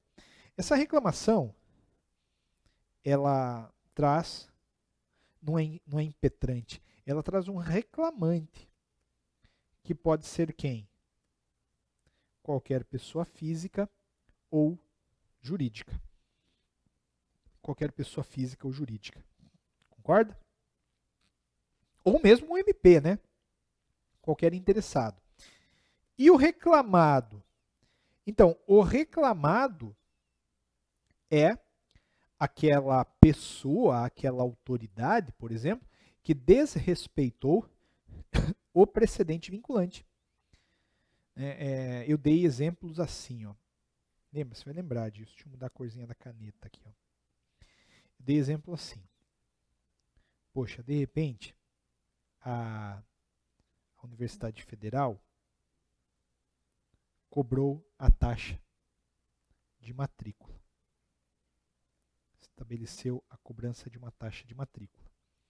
A Ana, que é uma cidadã muito comprometida com a tutela da coisa pública, entra com uma ação popular em face do reitor e da Universidade Federal. Esta ação popular é dirigida para o primeiro grau da Justiça Federal. E o juiz, inexplicavelmente em sentença, decide contrariando um precedente vinculante, que, nota, no meu caso nem foi dito qual é, mas a gente sabia da existência da súmula vinculante que estabelece, é a 12, né, que fala sobre taxa de matrícula. Pois bem, neste universo, o que a gente vai fazer? O reclamante é a Ana. O reclamado é o juiz de primeiro grau. Só que, obviamente, a gente vai pedir na reclamação a citação da Universidade Federal para que ela possa contestar. Por quê? Porque se a reclamação der certo, ela, a Universidade Federal que estava ganhando, vai passar a estar perdendo. Então, faz todo sentido oportunizar a ela o contraditório e a ampla defesa. Concorda? Ótimo, ótimo. Esta é a reclamação. O rito dela é muito parecido com o rito do mandado de segurança ou o rito dos remédios constitucionais de modo geral, né? A petição inicial, notificação da autoridade coatora para prestar informações, vai lá para a intimação do Ministério Público e julgamento de procedência do pedido. Cabe liminar? Claro que cabe. Esta reclamação vai ser direcionada ou para o Supremo ou para a STJ, sendo que a minha aposta é para o Supremo. Por quê? Porque eu acho que vai cair esse negócio da súmula vinculante. Aí, a gente reclama para o Supremo Tribunal Federal. Lembra do 988, parágrafo 2, que fala que a reclamação deve ser instruída com todos os documentos, de modo que ela muito se parece com uma ação conhecida de todos, que é o mandado de segurança, né? Pronto. Todo o procedimento dela está a partir do artigo 988 do Código de Processo Civil. Basicamente está tudo lá. Né? Legal. Então, antigamente a reclamação estava lá numa lei esquecida, a lei 8.098, eu acho, não lembro o nome dela, o número dela, mas hoje não mais, né? Ela recebeu assim a alçada constitucional. Constitucional não, cara, também não é constitucional, é processual mesmo, tá bom? Então, né? Tudo bem? Será que chove? A gente viu já ação pelo procedimento comum, ação popular, ação civil pública, a gente viu o habeas data, o mandado de segurança, o mandado de injunção, a reclamação, e agora a gente começa a falar de ações de controle concentrado. Eu vou fazer uma aula até um pouco diferente aqui, porque basicamente é o mesmo modelo formal para todas. Era até irritante estudar o controle concentrado, porque era basicamente tudo igual. Tudo igual. Você lembra, por exemplo, que a parte formal dessas peças era igual. Num ou no outro caso, eu pedia a notificação aliás, chamava o AGU, no outro não, mas basicamente era tudo o mesmo modelo. O que você não pode esquecer? Primeiro, você não pode esquecer das hipóteses de cabimento. Então, assim, ó. Olha, eu tenho a DI, tenho a DC e tenho a DPF. A ação direta de inconstitucionalidade, que também recebe o nome de ação direta de inconstitucionalidade genérica, né? Esta ADI, ela ataca lei ou ato normativo federal ou estadual. A ADC questiona lei ou ato normativo federal apenas. Há requisitos para isso. Os atos devem ser vigentes, devem ser posteriores à Constituição Federal de 1988 e devem ser primários, sendo que na ADC há um outro requisito, que é o requisito da controvérsia. O que separa a ADI da ADC, né, é muito fácil. Numa, eu quero a declaração de inconstitucionalidade, quero anular, portanto, a lei. Noutra, eu quero o contrário, eu quero dizer para quem quiser ouvir que a lei que eu estou questionando é compatível com a Constituição, é constitucional, portanto. Mas e a ADPF? A ADPF vem na lógica residual, que você já está cansado de saber desde a primeira fase. Cabe a ADPF quando não cabe a ADI. É a lógica da subsidiariedade que está no artigo 4º, parágrafo 1º da Lei 9882. Deste modo, para a prova, a gente vai lembrar que cabe uma ADPF, por exemplo, para questionar lei municipal. Lei municipal, lei anterior à Constituição Federal de 88, lei revogada, e ato secundário, que eu não vou nem colocar aqui, porque também a jurisprudência do Supremo começa a dar indicadores hoje de que vai mudar. Mas essas conclusões eu cheguei por quê? Primeiro aqui, ó, se aqui era lei federal ou estadual, aqui é lei municipal, já que só cabe a DPF quando não cabe a DI. Se aqui era vigente, aqui é revogada. Se aqui era posterior à Constituição, aqui é lei anterior. Então, moral da história, eu tenho que lembrar muito bem da hipótese de cabimento da ADI para que, na não hipótese de cabimento de ADI, eu maneje uma ADPF, lembrando, sem dúvida alguma, que tem hipótese em que não cabe nem ADI, nem ADPF, como, por exemplo, súmula vinculante. Você pode anotar aí, né?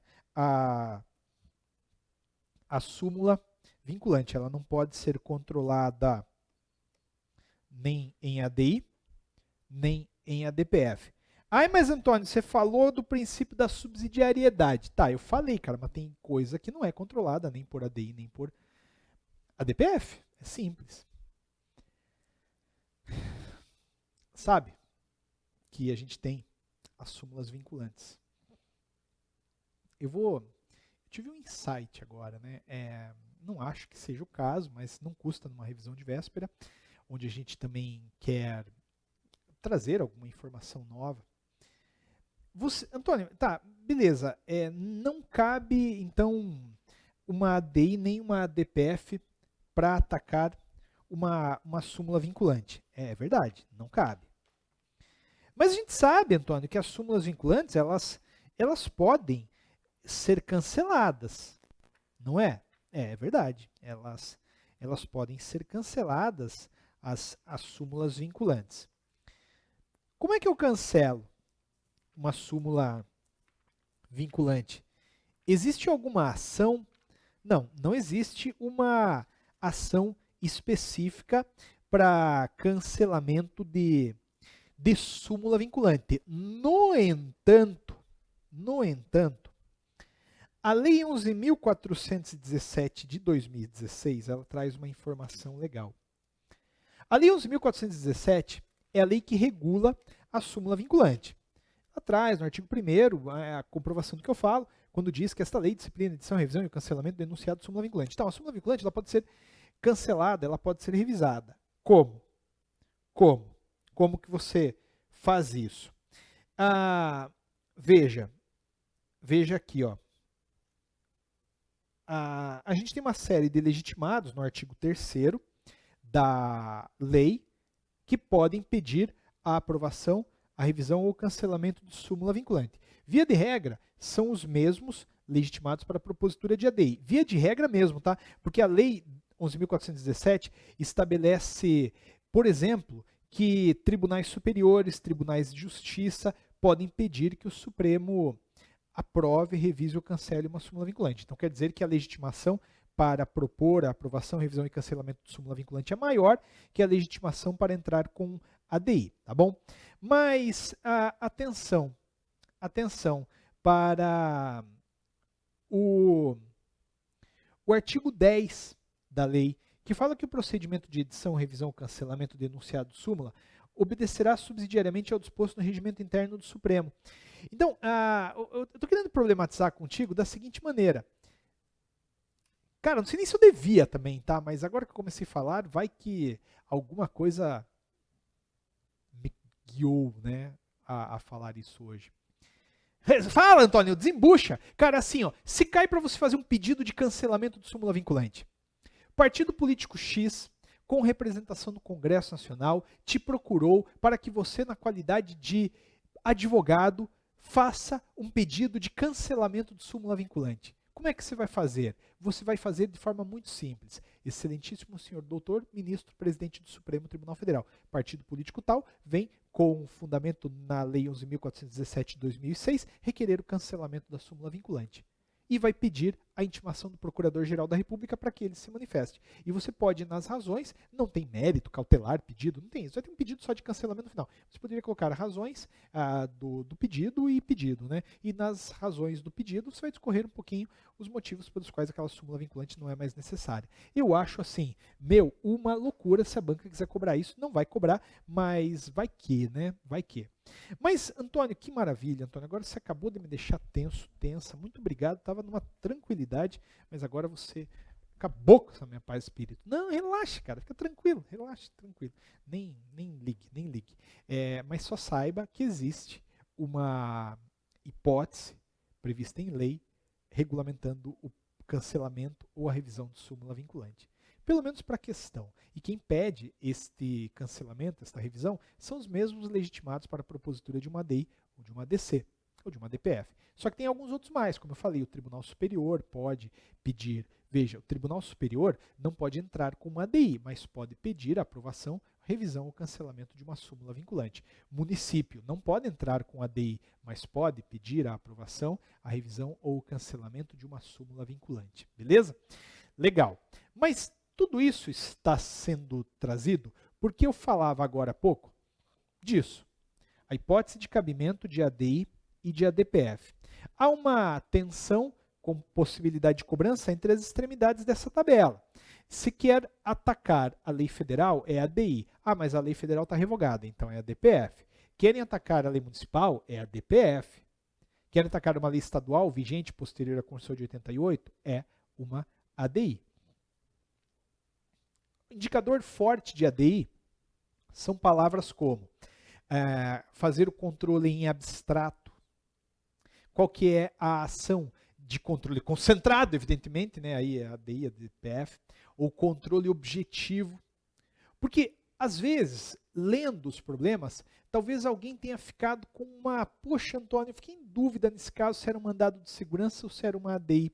Essas palavras elas podem representar uma solução possível, uma identificação possível para o teu probleminha, correto? Excelente, então. Mas aí, veja lá, a gente vai entrar com ação por um legitimado específico que está lá no artigo 103. Lembra do artigo 103? Ele trazia legitimados universais e legitimados especiais. A gente falou muito sobre isso ao longo da nossa conversa, né? Mas o legitimado especial é aquele que tem que demonstrar a pertinência temática, ou seja, o vínculo que une ao objeto questionado e por aí vai. Tem que trazer isso para a prova. Mas onde eu quero chegar é aqui, ó, capacidade postulatória. Você recorda que algumas pessoas no artigo 103 detinham capacidade postulatória. Então, elas não vão te procurar. Presidente, mesa de Senado, mesa de Câmara. Esse povo aí, cara, não vai te procurar, provavelmente. Por quê? Porque eles podem, diretamente, sem auxílio de advogado, fazer o ajuizamento da DI. Nada impede. Talvez o problema venha dizendo que, por exemplo, a mesa da Assembleia Legislativa te contratou para que você faça. Eu acho muito pouco provável que isso aconteça, mas vai que, né? Agora, o partido político com representação no Congresso, a confederação sindical, a entidade de classe de âmbito nacional, estas são as que precisam de advogado, então muito provavelmente são estas que estarão no problema para que você faça o ajuizamento da ação de controle objetivo para anular a lei federal vigente, posterior à Constituição e primário. É a ADI. Claro, né? O problema também não vai te entregar coisa de mão beijada, dizendo que eles querem que você ataque a lei federal vigente, posterior à Constituição e ato primário. Não, não é isso. Mas você vai deduzir. Vigente, bom, se querem atacar é porque está vigendo, né? É posterior à Constituição de 88, porque muito provavelmente o problema vai trazer o número da danada. E ato primário, você já sabe o que é, quais são, onde vivem, como se reproduzem. Por exemplo, a lei ordinária, a lei complementar, emenda à Constituição, medida provisória, a lei estadual, a própria Constituição estadual, esse tipo de coisa. Decreto, cai muito ADI contra decreto por violência ao princípio de legalidade. Vem o prefeito maluco e dá uma canetada fazendo um decreto obrigando que alguém faça ou deixe de fazer alguma coisa. Não pode. Por quê? Porque o princípio de legalidade fala justamente que ninguém será obrigado a fazer ou deixar de fazer alguma coisa, senão em virtude de lei. Lei aqui compreendida como fruto do trabalho do poder legislativo, que é formado por pessoas que representam a população brasileira, escolhidas em votações por variadas formas. Não vamos falar disso agora, porque aí também escapa o nosso propósito, né? Não é para isso que a gente está aqui, não. Beleza? Então pronto, pessoal. Pronto, maravilha. Estamos indo bem. Bom, ADI. Então, a pretexto de falar sobre ADI, a ADC, a DPF, eu já trouxe um pouco os legitimados, né? E você já entendeu. Claro, galera, que no mérito dessas ações, vocês terão que fundamentar as incompatibilidades ou compatibilidades com a Constituição, porque se for uma ADC, você tem que justamente fundamentar a existência, né, de uma conexão entre a lei com a Constituição. Mas o mérito, cuidado, cara, com competência, com direito fundamental, é aí que cai bastante. Mas eu queria voltar aqui para a lousa para falar um pouco sobre o procedimento dessas ações. Porque é assim, ó. Na ADI,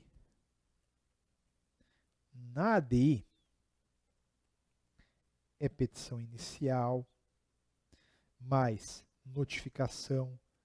Eu vou colocar do órgão, tá? Porque provavelmente vai ser um órgão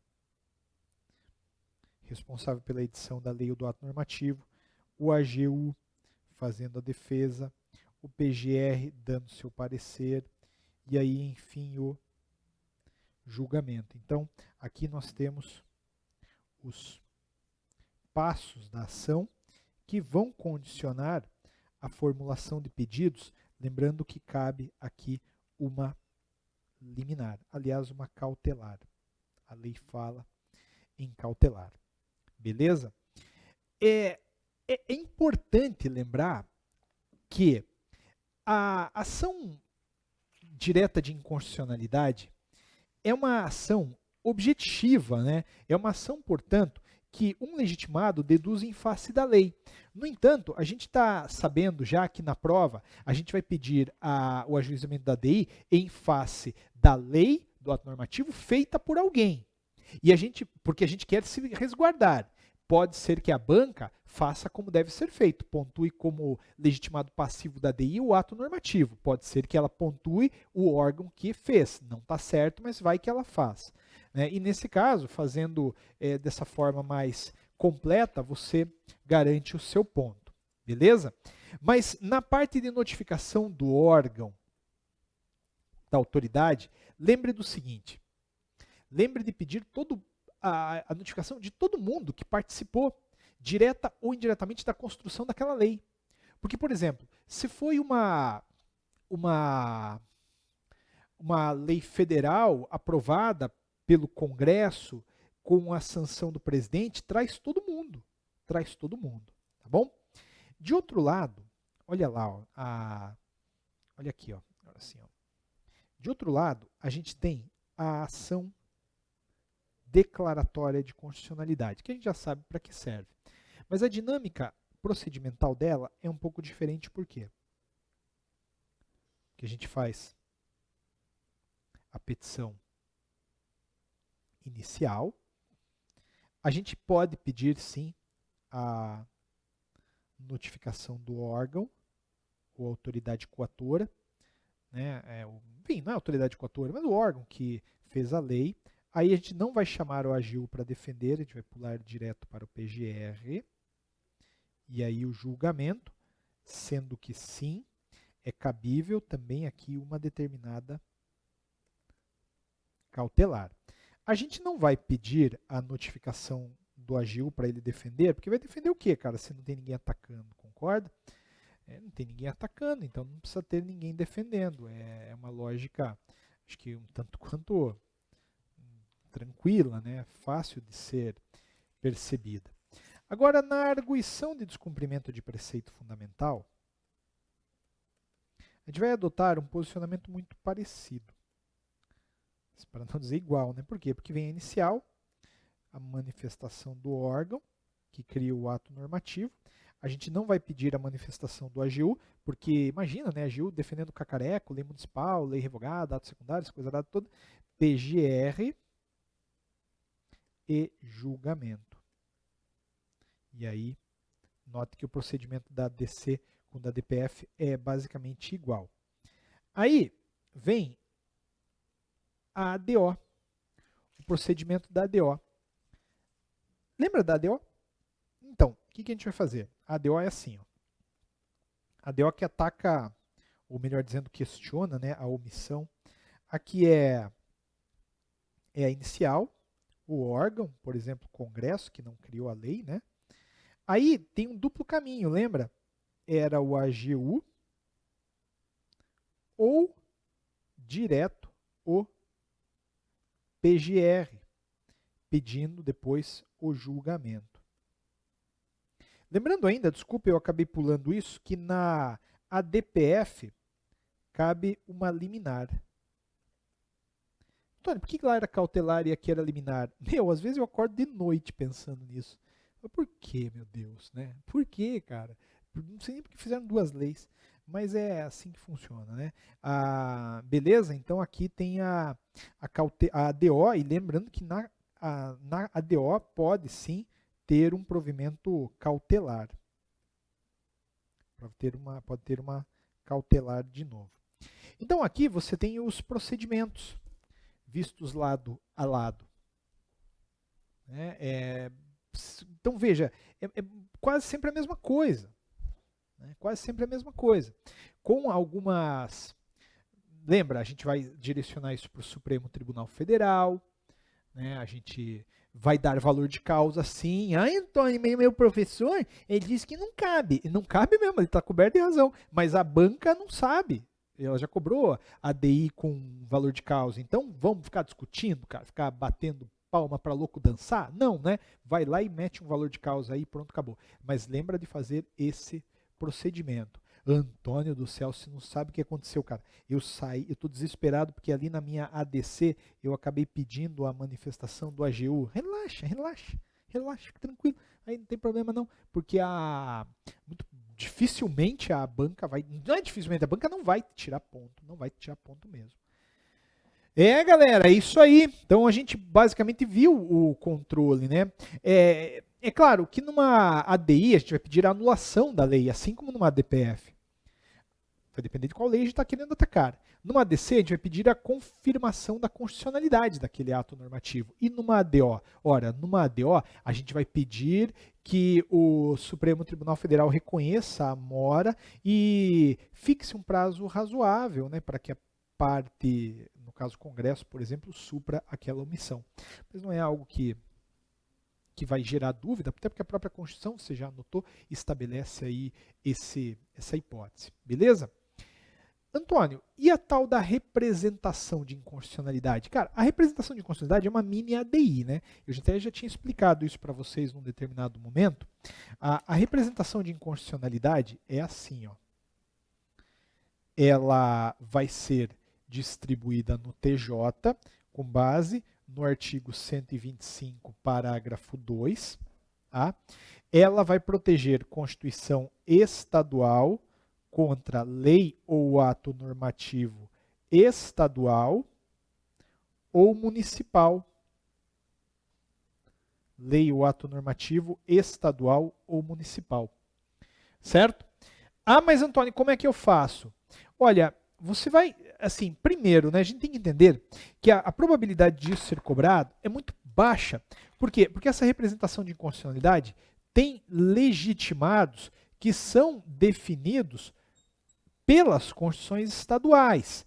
Então, o teu problema teria que falar que, segundo a Constituição daquele estado fictício, a pessoa que te procurou pode ajuizar uma representação de inconstitucionalidade.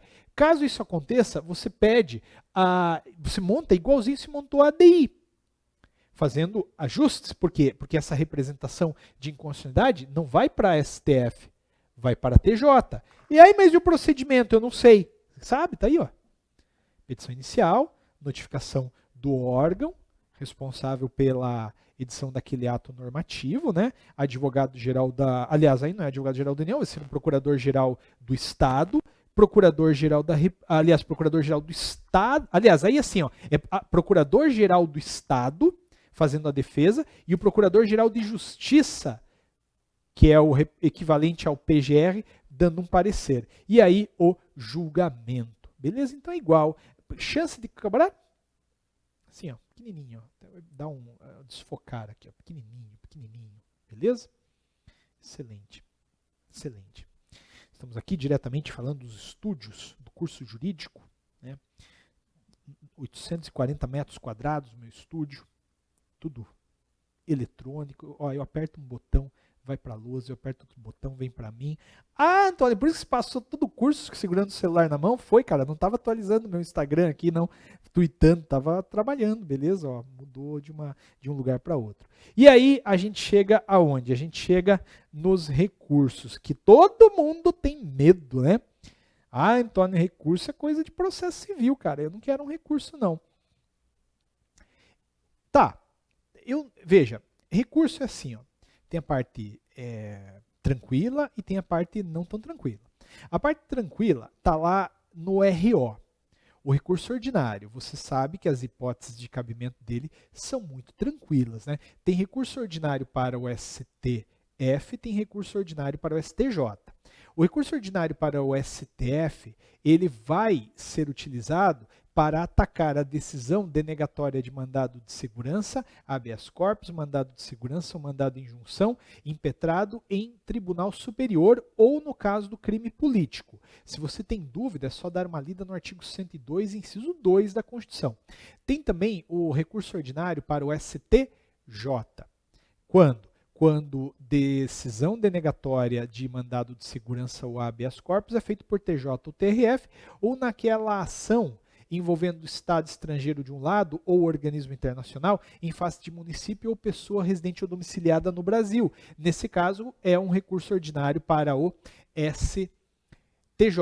Só não esquece, né, que naquela hipótese de crime político ou de ação de Estado estrangeiro ou organismo internacional, essas causas estão sendo debatidas em primeiro grau de Justiça Federal. Então não vá me fazer uma apelação, porque não é. É um recurso ordinário. E o recurso ordinário, lembra, assim como o especial e o extraordinário, eles partem de uma dinâmica diferente. Por quê? Porque na primeira folha, na verdade, até eu vou fazer o seguinte, ó, acho que é mais fácil visualizar aqui pelo tamanho da coisa, né? Eu vou só lembrar contigo o seguinte.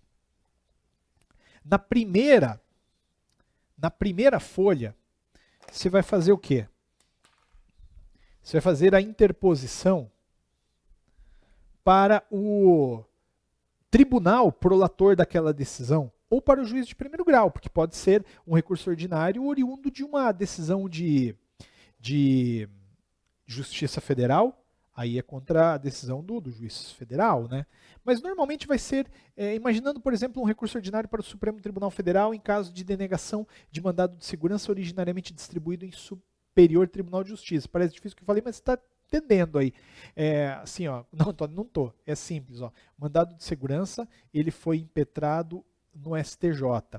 Ele foi impetrado pelo João em face do ministro de Estado X. Né? Maravilha, o pedido foi denegado. Nesse caso, para quem que você vai direcionar? Com os rococós todos, né, do excelentíssimo senhor doutor, você vai colocar para o ministro presidente do STJ. Aí o número do auto, se foi denegado, o João perdeu. João vem lá, por intermédio do seu advogado, cara, que no caso é você, advogada, aí, vem a interpor o recurso ordinário, nos autos de mandado de segurança impetrados em face do ministro de Estado X. Isso aqui se poderia puxar para cá, não interessa, né?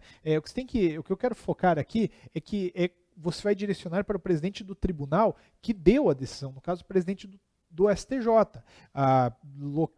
Local data, pé deferimento, a OAB, advogado OAB, e aí você vem para o Supremo Tribunal Federal, né? Egrégio Supremo Tribunal Federal. Beleza? Razões de recurso, e aí toca o negócio. Como é que eu identifico um recurso, Antônio? É simples, vai ter um processo onde alguém está perdendo, como eu coloquei ali no cantinho, ó, o MS do STJ, João, essa coisa nada aí, beleza? Ok. Não precisa qualificar, porque a parte, você está no processo, já foi qualificada lá na petição inicial e tranquilo. Só que lembra que no final daí das razões, né, depois de você ter discorrido sobre tempestividade, ter discorrido sobre cabimento, o mérito propriamente dito, aí você vai fazer o pedido. Que tipo de pedido? É simples. A intimação da parte contrária para contrarrazoar o recurso, intimação do MP/PGR para se manifestar, provimento do recurso, né? E valeu. No máximo aí pede a inversão do ônus de sucumbência, mas eu acho que também não é bem o caso, né? Não é bem o caso. Beleza? Assina e pronto. Aí tem o recurso extraordinário e o recurso especial. Bom, esses dois recursos, eles trazem de diferenças as fundamentações, né? Então, quando é para atacar uma decisão proferida em única ou última instância que ofende a Constituição, que declara inconstitucional lei ou tratado federal, a lei federal ou tratado, melhor dizendo, uma lei que julga válida a lei local contestada em face da Constituição, ou que julga válida a lei local contestada em face de lei federal, é recurso extraordinário.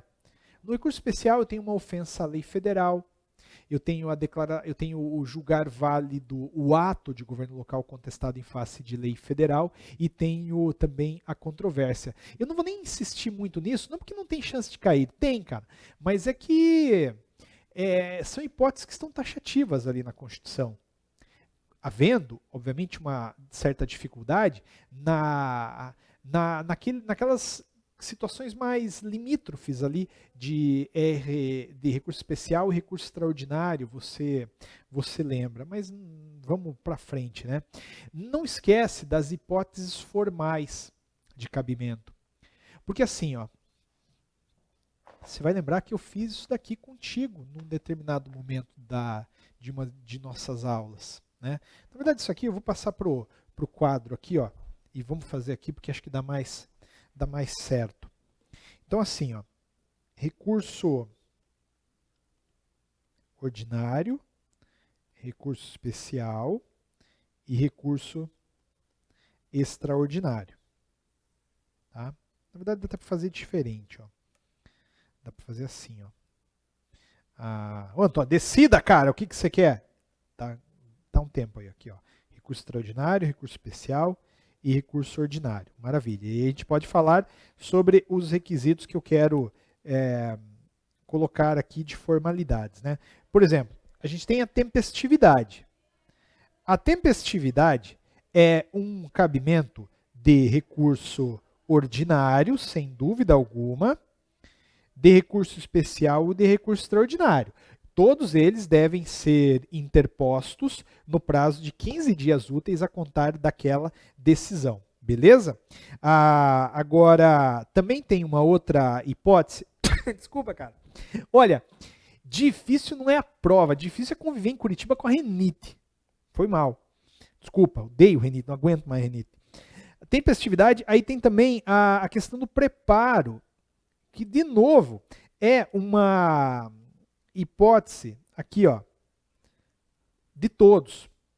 Mas aí você lembra da questão do pré-questionamento. Lembra? E da discussão sobre matéria de direito apenas, e não fato. Pois bem, isso aqui não é requisito de RO, mas isso aí é requisito, sim, de recurso extraordinário, especial e só. Tá? E aí tinha um último, que era a repercussão geral, que esta sim é um requisito não de RO, não de recurso extraordinário, mas apenas e tão somente de recurso extraordinário. Pois é, galera, quanta coisa, né? Faz tempo que não cai um recurso, bastante tempo que não cai um recurso. Eu não sei qual a probabilidade de cobrança agora. Acho que não vai chegar, tá bom? Acho que não vai cair, não. Beleza? Maravilha.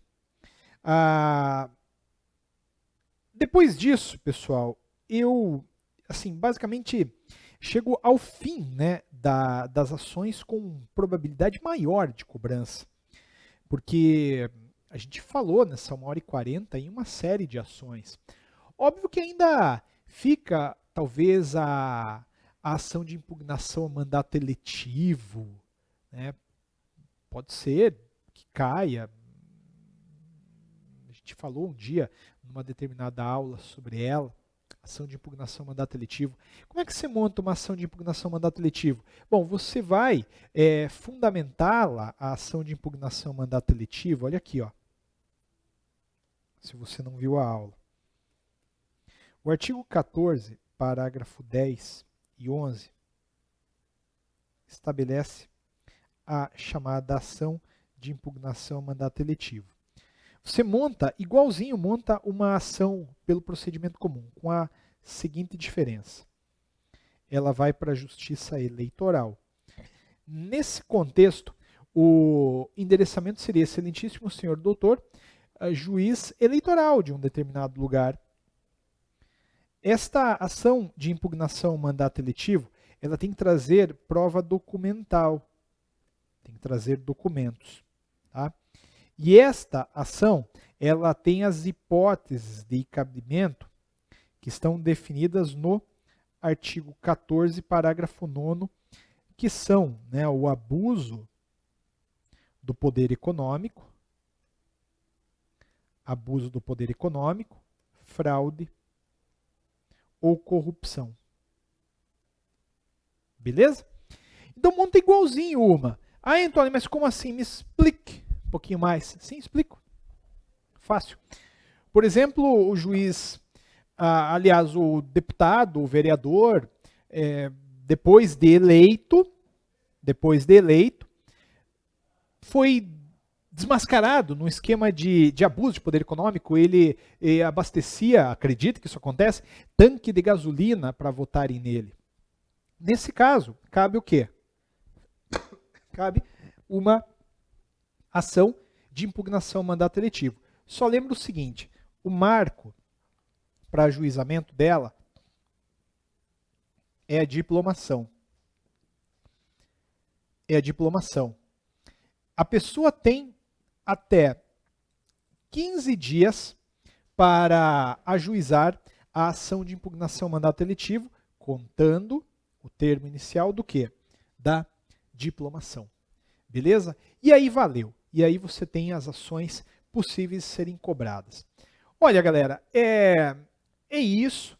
Eu, de novo, me remeto para o começo da aula, onde disse que vocês têm uma bagagem, vocês estudaram. Eu tenho a certeza de que muito do que eu trouxe nesta revisão soou familiar, porque vocês estudaram. Talvez uma coisa ou outra, Antônio, isso aí eu não lembrava bem, estou com dúvida, beleza, não tem nenhum problema, só passa na prova quem vai para a prova com dúvida, porque só tem dúvida quem tem conhecimento. Se eu perguntar para o meu filho, para minha filha, ou para uma criança de 3 anos, de 4, 5 anos, discorra sobre uma ADI, ela não tem dúvida, porque ela não sabe o que é uma ADI, entende?